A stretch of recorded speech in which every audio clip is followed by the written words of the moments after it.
반갑습니다. 국민건축가 이현우입니다. 오늘 재밌는 전세계 살아보고 싶은 상업건물 덴마크 갑니다. 용도가 뭘까요? 학교인가요? 학교? 이런 디자인으로 학교도 많이 합니다. 학교가 되게 큰 학교가 아니라 작은 학교들이 이제 많은 거죠. 일본도 그렇죠. 학교인가? 유치원인가? 헬스케어 센터입니다. 헬스케어. 재밌네. 외장재 재밌더라고요. 사이딩이죠. 사이딩에 근데 지붕도 사이딩이죠.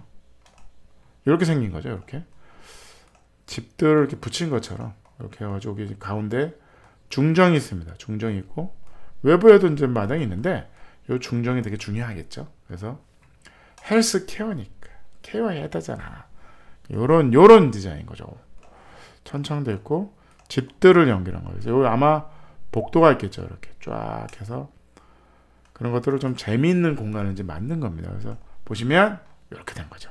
그래서 이것도 나름대로 재미있는 이제 공간이 되는 거죠. 어떻게 보면 뭐 가운데 이제 썬큰을 만드냐 이런 거잖아요. 그래서 요 중정이 두 개를 빙글빙글 돌게 돼 있는 거죠. 사람들이 빙글빙글 무한대 무늬를 이제 만든 겁니다. 그래서 디자인 컨셉이 이런 거죠. 바깥에 뭐 소리가 뭐 시끄러워. 도심지 한복판이니까 시끄럽죠. 뭐 3면이 길이야. 시끄러우니까 그렇다니까 이거 헬스케어인데 그러면 마당을 이렇게 중정을 만들면 여기가 조용하잖아.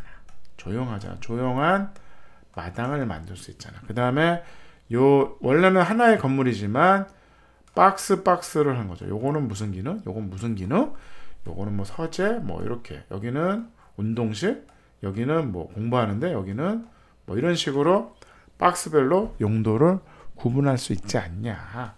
이런 거죠. 그래서 요런 건물보다는 이렇게 할 수도 있겠죠? 이렇게 하고, 여기 마당이 중정이 필요하니까. 근데 유기적인 이제 연결이 필요하니 붙이자. 뭐 이런 컨셉입니다. 그래서 뭐 평면은 이렇게 생겼습니다. 가운데가 중정이 있다. 여기도 중정이 있다. 그러면 여기가 빙글빙글 도는 아무래도 복도가 많겠죠.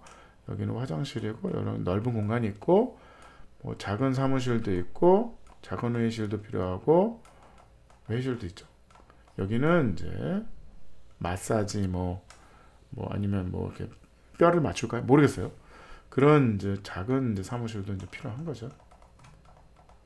여기는 공간이 있고 그런 겁니다. 그래서 인면 모양도 이제 집을 이제 이렇게 완성하는 이런 박스들을 붙여서 이런 기능을 이제 만드는 겁니다. 그래서 외장재는 이렇게 되어 있더라고요. 외장재는 이렇게 사이딩인 거죠.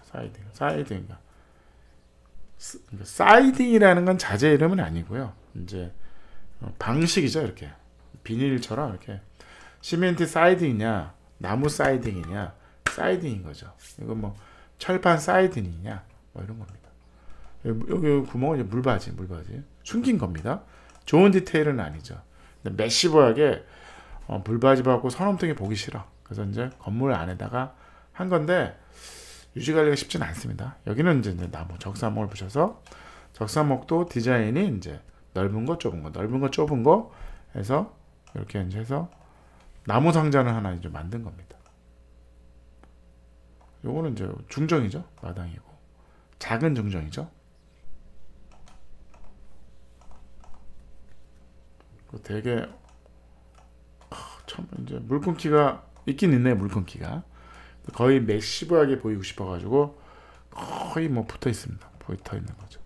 실내는 이렇게 되는 거죠. 실내 이렇게 돼서 하나의 집이라는 공간 박스가 계속 연결이 되고 있는 거죠. 천창도 있고 창문에는 여기에 이제 기대서 집들 요즘 설계 많이 하죠.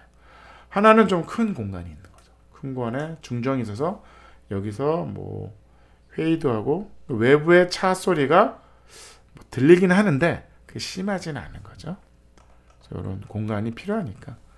그리고 케어가 되는 외부인이 못 들어오는 이런 공간이 있는 거죠. 그 공간을 중심으로 이런 기능들이 계속 붙어 있으니까 여기서 사방으로 햇볕이 이제 드는 겁니다. 이렇게 해서 여기서 여기는 이제 서재 공간인가 봐요. 그래서 여기서 책을 뽑아서 읽어라 뭐 이런 거죠. 벽난로도 하나 있는 거죠. 벽난로가 엄청난 기능을 하는 건 아닌데 정서적인 거죠. 그래서 벽난로가 있고 따뜻해 뭐 이런 거죠. 덴마크입니다. 요거 이쁜데. 뭐 집에도 많이 써도 되죠. 이런 식으로 벽 하나를 다 그냥 경사지방에 다 해서 책장을 하는 거죠. 오, 환기가. 여기는 이제 탕비 이제 요리도 하고 뭐 이러니까 그런 공간도 필요하고 밥도 먹고 커피도 마시고 그런 거죠. 이런 공간이 되게 많더라고요. 박스에 만나는 부분들은 다 이렇게 해가지고 여기다 앉아가지고 책장 공간 이런 것들을 한 겁니다. 그래서 이런 공간에서 마당 중정도 보이고 저쪽은 뭐 이렇게 해서 막혀도 있고 뭐 이렇게 돼 있죠. 그래서 단층입니다. 단층이죠. 그러면 이제 도심지에 이런 이제 공간들이 있는데 이런 것들을 다시 이제 짓는데 굳이 뭐 층고가 높은 건물은 아니고 단층으로 이런 거를 그냥 간단하게 공사를 하는 거죠. 일부는 2층이 있네요. 건물이 이제 높으면 아무래도 공사비가 많이 들잖아요. 그렇다면 굳이 뭐 그렇게 용적률이 굳이 뭐 땅이 뭐 싼데 우리나라는 쉽지는 않죠. 근데 시골 도시 뭐 서울은 말고요. 시골 도시는 이런 것들이 가능할 수도 있겠죠. 가능할 수도 있습니다. 그래서 이런 공간이 너무 좋네요. 그래서 그러니까 사무 공간 건물을 갖다가 집을 이렇게 쌓아놓은 마을처럼 보이게 이제 설계를 한 겁니다.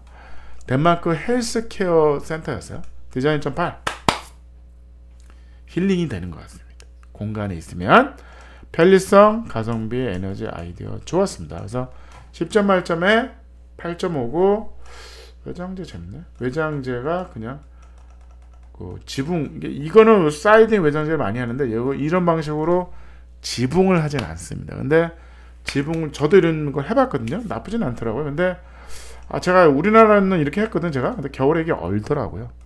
아무래도 그러니까 눈도 녹고 그러니까 이 안으로 물이 들어가서 얼어서 이게 다 깨지더라고. 제가 시멘트 사이딩을 갖다가 벽도 하고 지붕도 다 해봤거든요. 그래서 하나의 매스처럼 보이게. 근데 저렴하거든요. 시멘트 사이딩이. 그리고 흰색깔로 칠한 것도 있습니다. 근데 지붕이 다 깨지더라고요. 그런 얼어가지고 그런 단점이 좀 있었습니다. 레인 스크린에서 물을 좀 빼면 괜찮았을까? 그런 고민도 있어요. 그런 게 좀 약했는데 어떻게 보면 그래도 한계가 있을 것 같아요. 그래서 벽은 이렇게 하고 지붕까지는 이렇게 할 필요는 없다. 근데 나름대로 이런 디테일이 되게 많습니다. 외국에. 근데 그 디테일이라는 게 한국 기후에 안 맞는 경우가 있어요. 제가 그래서 이런 외국 사례가 너무 많아서 나도 한번 해봐야지 해가지고 제가 이런 식으로 해서 지붕을 12채는 진 게 있습니다. 근데 결국은 7년 만에 다 깨졌습니다. 그래서 다시 이제 리얼 징크로 덮었습니다. 그런 부분이 있는 그런 옛 기억이 좀 나네요. 오늘 덴마크 헬스케어였습니다. 감사합니다.